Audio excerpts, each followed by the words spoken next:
is coercion. Oh, ito na. Part 2. Diba? Subukan nila akong pag-explainin yan. Sasabihin ko yan sa harap nila. Baka ako pa yung puposas sa taong yan. Ay, talaga? O, papalike niya yung isang bagay, ipapashare niya yung isang bagay na ayaw ko. Tapos gusto niya, huwag akong mag-share, huwag akong mag-like ng mga gusto kong post. Sige, subukan niya lang. Subukan lang ng kahit sino. Ikaw pala yung masusunod, pumasok ka pa dyan? Pigilan niya ako sa mga ayaw ko. Or pilitin niya ako sa mga ayaw ko. Wasasan ko yan, kahit sino pa yan. May sarili ka palang gobyerno. That is considered coercion. Diba?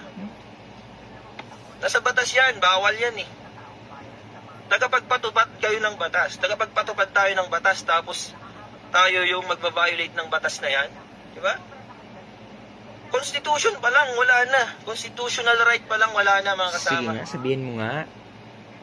Diba? Constitution. It's the right to freedom of expression. Freedom of speech, mga kasama. Talaga? So, kahit anong batas, kahit anong memorandum, kahit anong order yan, kung hindi sang ayon sa mga Constitution, that's considered void and invalid. From the beginning and from the start and the beginning. Awit sa inyo mga sir. Mga general pa kayong tinuringan, di nyo alam ang Constitution. Lecturean ko kayong lahat dyan eh. Diba? Ang tapang mo. Ayan yung marinig nila to. Ayan yung ipanood nyo nga sa kanila to. Patrolman ang magle-lecture sa kanila. Tingnan natin. Yun mga kasama. Pulis ako. Pwede akong mag-share, mag-like, mag-comment online bilang Pilipino.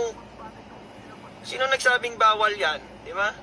Papuntahin mo dito pupuntahin mo dito. Meron akong patrol shoes dito. Sampalin ko ng patrol shoes yan.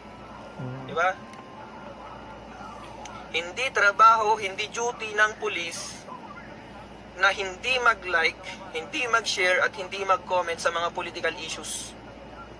Wala sa duty namin yan mga kasama. Kahit ilista mo lahat sa mga duty ng pulis yan, yung pagmumonitor man lang sa online post, yung mga Facebook post na yan, wala sa listahan ng mga ginudutihan ng mga pulis yan.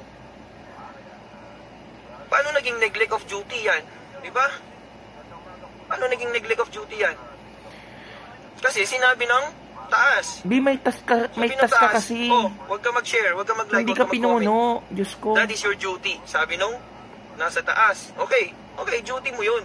Kasi sinabi nung nasa taas. Kung ano man yung order ng mga nasa taas na sinabi sa mga nasa baba, that is your duty.